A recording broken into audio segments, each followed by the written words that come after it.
السلام عليكم ورحمة الله تعالى وبركاته. أعزائي المشاهدين، قبل أن نبدأ في تفاصيل هذا الفيديو لا تنسوا الاشتراك في القناة والإعجاب بالفيديو ليصلكم كل ما هو جديد. إذا رسميا سينطلق تربص المنتخب الوطني الجزائري التحضيري لبطولة كأس إفريقيا 2024 المقامة في دولة الكوديفوار، والتي تنطلق يوم 13 من جانفي المقبل.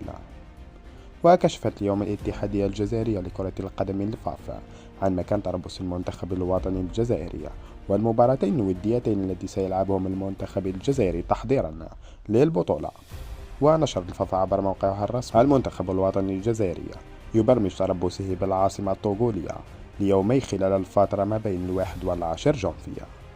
المنتخب الوطني الجزائري سيلعب مباراتين وديتين أمام منتخب الطوغو يوم 5 جانفي وبوروندي يوم 9 جانفي.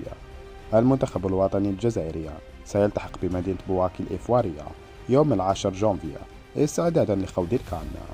وهنا بدوركم أعزائي المشاهدين، شاركونا الآن بآرائكم في التعليقات ولا تنسوا الاشتراك في القناة والإعجاب بالفيديو ليصلكم كل ما هو جديد.